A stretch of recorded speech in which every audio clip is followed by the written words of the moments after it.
या orange gate ते marine drive मुळे या टनेलमुळे पूर्णपणे डिकंजेस्ट होईल आणि आपण marine drive, Churchgate, coastal road या सगळ्याकडे जाणारी जी वाहतूक आहे त्याला बराच वेळ लागायचा आणि ट्रॅफिक जाम व्हायची आणि त्यातून सगळ्या मुंबईकरांची सुटका होणार आहे.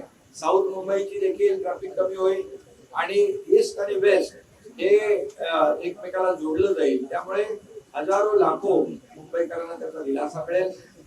जसं मेट्रो 3 आपण केलं, मेट्रो 2A केलं, मेट्रो 7 केलं, की टप्पा आपण पुढे जातोय आणि त्यामुळे देखील ही खालून आपल्या जसं मुख्यमंत्री मोदयांनी सांगितलं की हा सर्व प्रकल्प जो आहे अगदी मेट्रो 3च्या खालून पण जातोय. त्यामुळे हा अतिशय आधुनिक पद्धतीचा हा टनेल आहे आणि मला वाटतं आपला कोस्टलला हात वापरला आणि काय त्याचं नाव मावळा होता, मावळा. आणि मावळा जेव्हा कामाला लागतो तेव्हा आपण पाहतो की कोस्टल रोड किती भराभरा झाला आणि या ठिकाणी देखील हा TBM चा जो मावळा आहे हा देखील या ठिकाणी हा 9 किलोमीटरचं जे टनेल आहे हा एकदम युद्ध पातळीवर जसं मुख्यमंत्री म्हणाले की 6 महिने अगोदर आम्ही अपेक्षा धरतोय. यामुळे पूर्णपणे वाहतूक कोंडी दूर होईल, पेट्रोल, डिझेल, CNG सगळं वाचेल, प्रदूषण कमी होईल आणि लोकांना तिकडे कार्यालयात ऑफिसमध्ये जाताना देखील वेळ वाचेल, त्यांचा घरी जाताना वेळ वाचेल आणि त्यामुळे वेळ वाचवणारा अतिशय मोठा प्रकल्प, महत्वाकांक्षी प्रकल्प हा सुरू होतोय. यामुळे मुंबईकडे देखील वेस्टर्न मुंबईकडे जाताना आणि नवी मुंबई एअरपोर्ट कडे जाताना देखील याचा फायदा होईल आणि लोकांचा खूप वेळ वाचेल आणि त्यामुळे हा अतिशय महत्वाकांक्षी गेम चेंजर प्रकल्प म्हटलं तर अवघड ठरणार नाही.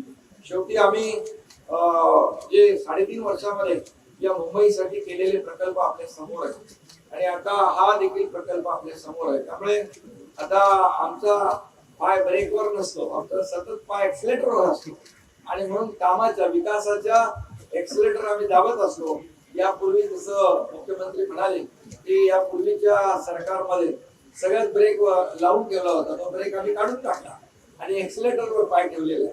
त्यामुळे या मुंबईसाठी जे जे काही करायचं, या विकासासाठी जे करायचं, ट्रॅफिक कमी करण्यासाठी जे करायचं, ईस्टर्नची ट्रॅफिक, वेस्टर्नची ट्रॅफिक, ते मुंबईकरांना मोठा जो काही त्रास आहे तो ट्रॅफिकचा आणि त्यामधून त्या ठिकाणी आपण भूमिगत हा टनेल करतोय. त्यामुळे वरून ट्रॅफिक जाते, फ्लायओव्हरवरून ट्रॅफिक जाते. आता टनेल मधून देखील मुंबईकरांना आपल्याला प्रवास करता येईल. जसं आपण कोस्टलचा टनेल पाहिला आणि आपण विकेशीत देखील टनेलचा जे काही आम्ही प्रकल्प करतोय MMRDच्या माध्यमातून. त्यामुळे आता जमिनी खालून देखील वाहतूक कोंडी दूर करण्याचा हा एक मोठा प्रकल्प, मोठा प्रयोग आहे आणि म्हणून मी MMRDAचे सर्व अधिकारी आणि त्यांचे सर्व कर्मचारी, त्यांचे सर्व इंजिनियर्स आणि L&T या सगळ्यांचं मनापासून मी अभिनंदन करतो. अतिशय उत्तम हा प्रकल्प हा सुरू होईल आणि एक मगाशी म्हटल्याप्रमाणे इंजिनिअरिंग मार्वल खऱ्या अर्थाने या प्रकल्पातून आपल्याला पाहायला मिळेल की मुंबईत देखील अशा प्रकारचे प्रकल्प जे आपण फक्त प्रदेशात पाहत होतो ते प्रकल्प मुंबईमध्ये होत आहे याचा सगळ्यांनाच आनंद आहे, आम्हाला अभिमान आहे. आणि म्हणून मी यासाठी जे जे काही सर्व सहकार्य करतायत, ज्यांचं योगदान यामध्ये होणार आहे, त्या सगळ्यांचं मनापासून